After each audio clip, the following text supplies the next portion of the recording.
आप देख रहे हैं इंडिया टाउन न्यूज, भारत की बात। सरकार की नई गाइडलाइन से पूरे प्रदेश में भूचाल मचा हुआ है और जमीन कारोबारियों सहित जमीन के व्यवसाय से जुड़े हर व्यक्ति में आक्रोश व्याप्त है। नई गाइडलाइन ने लोगों की जमीन से जुड़ी उम्मीदों पर सीधा असर डाला है। जमीनों के सरकारी रेट यानी गाइडलाइन वैल्यू में इस बार 50, 10, 60, 70, 80 नहीं 50 से 300% तक की बढ़ोतरी कर दी गई है, जो आम जनता के खुद के घर बनाने के सपनों को रौंदने जैसा है। कहीं कहीं तो यह बढ़ोतरी 400% तक पहुंच गई है और इस अप्रत्याशित उछाल से जमीन के खरीदारों और विक्रेताओं दोनों के बीच असमंजस की स्थिति पैदा हो गई है। अब छोटे भूखंड से लेकर व्यावसायिक प्लाट तक हर सौदा मुश्किल में पड़ गया है। लेन देन रुक गए हैं और रजिस्ट्री कम होने से, स्टाम्प ड्यूटी बढ़ने से सरकार को भी राजस्व का बड़ा नुकसान हो रहा है, क्योंकि तहसील कार्यालयों में सन्नाटा पसरा हुआ है। नमस्कार, मैं हूं अजय सोनी और आप देखना शुरू कर चुके हैं आपका अपना channel India town news, Bharat की बात।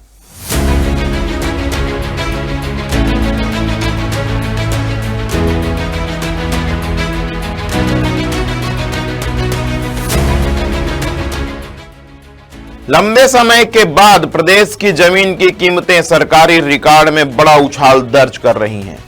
जारी हुए नए गाइडलाइन ने बाजार को पूरी तरह से हिला कर रख दिया है। जमीन का सरकारी रेट 50 से लेकर 300% तक बढ़ा दिया गया है। कुछ क्षेत्रों में तो यह बढ़ोतरी 400% तक जा पहुंची है। इस बदलाव के बाद अब 1 एकड़ जमीन जिसकी कीमत पहले 5,06,000 रुपए थी, वहीं अब नई गाइडलाइन के हिसाब से वह जमीन 17,40,000 रुपए में दर्ज की गई है। आम जनता इससे नाराज है, आक्रोशित है। क्या कहती है जनता, आइए सुनिए उन्हीं के मुंह से। ये तो सरकार सरासर गलत कर रही है। पूरे नियम चेंज कर दिए। थोड़ा बहुत बढ़ाते समझ में आता है। जो जमीन 22 लाख रुपए एकड़ थी, आज 70 लाख रुपए एकड़ पड़ रही है, तो कैसे रजिस्ट्री होगी? कैसे सब जमीन सब किसान बेच पाएगा? किसानों की भी जमीन तो है, ऐसा नहीं कि सब इन्वेस्टरों की है। किसान 70 लाख रुपए कहाँ से लाएगा पक्के का? धान बेचता है, अपना काम चला रहा है, सब कर रहा है, तो बेचना किसान को, तो 70 लाख रुपए उसको सामने पक्का कोई देगा नहीं, तो जमीन बिकेगी नहीं। किसानों का शादी ब्याह नहीं, रुक जाएगा, सब काम रुक जाएगा। बहुत ज़्यादा तकलीफ वाली बात है। जो खरीदार हैं, बेचवाल हैं, किसान हैं, सबको बहुत तकलीफ हो रही है। अगर बाज़ार में कोई समोसे का रेट बढ़ा देता है तो गवर्नमेंट सब चिल्लाने लग जाते हैं, और गवर्नमेंट जब 400% बढ़ा रही है, 300% बढ़ा रही है, तो ये कोई जायज़ बात तो नहीं है। कि चलो समझ में आता है भाई, आप 10-20% बढ़ा रहे हो, ठीक है। जब इतने परसेंट बढ़ाएगी तो क्या होगा? बाज़ार में सबके ऊपर भार पड़ेगा। फिर आखिरी कहाँ जाएगी वो बात? महंगाई बढ़ेगी, लोगों को तकलीफ बढ़ेगी। तो शासन का ये जो रवैया है ठीक नहीं है। बहुत ज़्यादा रेट को बढ़ाना ठीक नहीं है। जो नियम थे ये आपने 35 का कर दिए, वो 35 डिसमिल वाला नियम, ये सब गलत है। ये आप ठीक है अपने राजस्व को बढ़ाने की कोशिश कर रहे हो, लेकिन जो आम आदमी है उसको भी तो समझना चाहिए ना। किस प्रकार की तब्दीली देखी जा सकती है? हमारा ये कहना है कि आप जैसे दुनिया चलती वैसे चलो। 10-20% जो रेट बढ़ाओ, 300-400% अगर आप बढ़ाते हैं तो समझ लो आप आम आदमी का गला ही दबा रहे हैं। बात करें यदि राजनांदगांव जिले की, तो नई गाइडलाइन के अनुसार शहर के प्रमुख क्षेत्रों में माना मंदिर चौक, सदर बाजार, जी रोड, रेवाडीह, कौरिन भाटा और नंदई रोड की जमीनों के दरों में भारी इजाफा दर्ज किया गया है। फराज चौक और उसके आसपास के क्षेत्र में दरें पहले से लगभग 3 से 4 गुना बढ़ा दी गई हैं। अब नगर निगम क्षेत्र में सबसे ऊंचा रेट 72,000 रुपए प्रति वर्ग मीटर हो गया है। वहीं शहर के 9 वार्डों में मुख्य मार्गों से लगी जमीन का सरकारी रेट 22,000 रुपए प्रति वर्ग मीटर तय कर दिया गया है। राजनांदगांव शहर ही नहीं, आसपास के गांवों की भी जो कीमत है वो अचानक बढ़ा दी गई है। कितनी गुना? कई गुना। रेवाडीह, पेंड्री, रायपुर नाका, फरहद, जंगलपुर, बरगा, कन्हारपुरी, सिंघोला, गठला, बोरी और आसपास ये जैसे गांवों में अब प्लाटिंग की दृष्टि से महंगे जोन साबित हो गए हैं। इन मार्गों की जमीन का सरकारी रेट अब 1,90,00,000 रुपए प्रति हेक्टेयर, जबकि मुख्य मार्ग से अंदरूनी जगहों पर 1 करोड़ रुपए प्रति हेक्टेयर तय कर दिया गया है। कांग्रेस ने पहले भी इस मामले में रायपुर में पत्रकार वार्ता के माध्यम से अपना विरोध दर्ज किया था। इस मामले में क्या कहते हैं शहर के कांग्रेस के नेता, सुनिए। देखिए, छत्तीसगढ़ में भाजपा सरकार आने के बाद सिर्फ जनता को धोखा छल दिया जा रहा है, योजनाओं के नाम पर जनता को छला जा रहा है। जिस प्रकार से जमीन में वृद्धि हो गई है, किसानों को लाभ होगा, ये पूरी तरह से भाजपा सरकार का छल है। जब जो क्रेता है, जब जमीन रजिस्ट्री कराने जाएगा तो उसको वर्तमान दर से लगभग 3 गुना उसको स्टाम्प ड्यूटी पटानी पड़ेगी, जिससे वो जमीन खरीदने की स्थिति में नहीं रहेगा। जब जमीन की खरीदी नहीं होगी तो किसान को फायदा कैसे होगा। और रही बात, बार बार सरकार लोन लेने के नाम पर इस प्रकार से किसान जब लेंगे तो लोन लेंगे, इसका ज़्यादा लाभ मिलेगा, इस प्रकार के कह करके मात्र एक अफरा तफरी का माहौल, और जिस प्रकार से छत्तीसगढ़ की सरकार असफल नीति है उसको आम जनता को भटकाने का काम कर रही है। किसानों के प्रति छत्तीसगढ़ सरकार की दोहरा चरित्र उजागर हुआ है और एक गरीब वर्ग का व्यक्ति भी वर्ग फुट में जमीन खरीदने को बेबस है, जिससे सीधे उसे आर्थिक भार झेलनी पड़ेगी।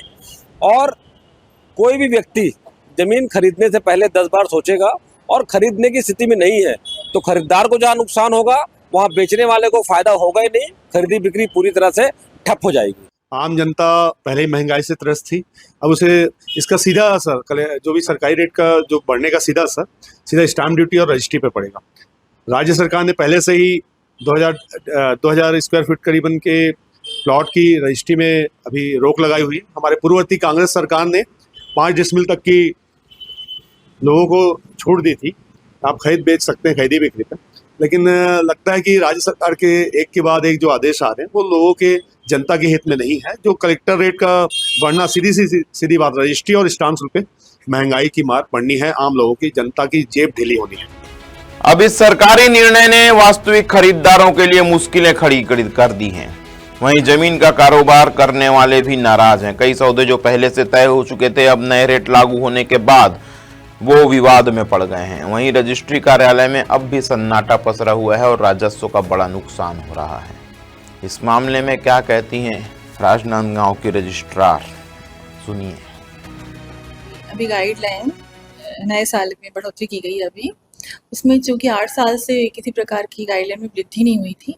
इस बीच नई सड़कें, नई कॉलोनियाँ ये सब बन गए थे। उन्हीं विसंगतियों को दूर करने के लिए इस बार पूरा प्रयास किया गया है। दूसरा ये था कि जो एक्चुअल गाइडलाइन मार्केट वैल्यू है और गाइडलाइन, उसमें काफ़ी डिफरेंस था दोनों के रेट में, तो लोगों को मुआवजा कम मिलता था, लोन कम मिलता था। तो इन सब को दूर करने का प्रयास किया गया है इस बार। विषय है कि लोगों को अपना जो भी मुआवजा लें, लोन मिले, वो सब उनको एक्चुअल मार्केट वैल्यू जो चलता है वो उसके हिसाब से मिले। जी, एक्चुअल प्रॉपर राजनांदगांव का यदि बताया जाए तो अर्बन एरिया में रोड पे 103 मतलब 103% की वृद्धि की गई है, और रोड से अंदर में 92% का है। उसी प्रकार से यदि ग्रामीण क्षेत्र में जाएं, रूरल एरिया में, तो 175 रोड का है और 299% की वृद्धि रोड से अंदर की गई है। हाँ जी, बिल्कुल लाभकारी होगा। आगे इसका आप देखिएगा कि बहुत अच्छा रिजल्ट भी मिलेगा। और सबसे अच्छी बात है कि ये कोई 1 साल का बॉन्डिंग नहीं रखा गया है, बाउंड्रीज किसी प्रकार की नहीं कि गाइडलाइन बन गया तो 1 साल के लिए ही है। इसमें बीच में यदि ये पाया जाता है कि वहाँ पे रेट में कुछ विसंगतियाँ हैं या कुछ भी है, नए रेट्स आ रहे हैं, तो उनको दूर किया जा सकता है साल में। दस्तावेज लेखक और प्रॉपर्टी डीलर्स का कहना है कि अचानक रेट बढ़ने से बाजार में अनिश्चितता छा गई है।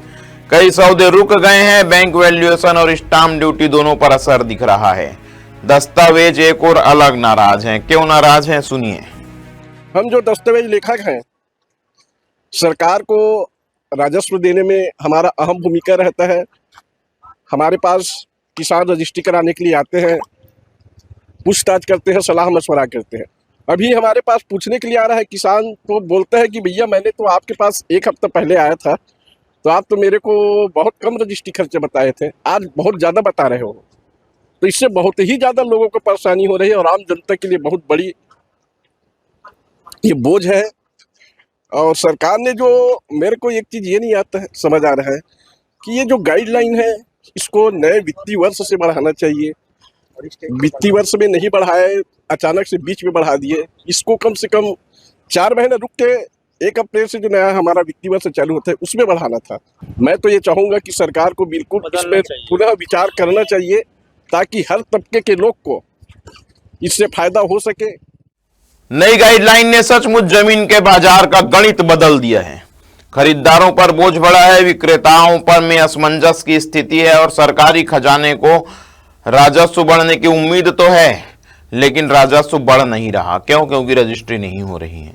आम जनता की नजर सिर्फ एक सवाल पर टिकी है, क्या बढ़े हुए रेट से सपनों का अपना घर अब और दूर हो जाएगा या फिर असंभव हो जाएगा? सरकार की नई गाइडलाइन से तमाम लोगों में आक्रोश व्याप्त है। बीते दिनों प्रदेश अध्यक्ष, भाजपा के प्रदेश अध्यक्ष किरण सिंह देव जी की गाड़ी को भी रोक दिया गया था, उनका विरोध किया गया था। कल ये खबर हमने आपको दिखाई थी। लेकिन इस मामले में सरकार क्या कुछ नया गाइडलाइन बनाएगी और कितना सुधार किया जाएगा, यह सब समय के गर्भ में है। आज के लिए इतना ही और देश प्रदेश से जुड़ी बड़ी खबरों के लिए आप लगातार बने रहिए आपके अपने चैनल के साथ, इंडिया टाउन न्यूज़ के साथ। और तब तक के लिए मुझे दीजिए इजाज़त। नमस्कार। आप देख रहे हैं इंडिया टाउन न्यूज़, भारत की बात।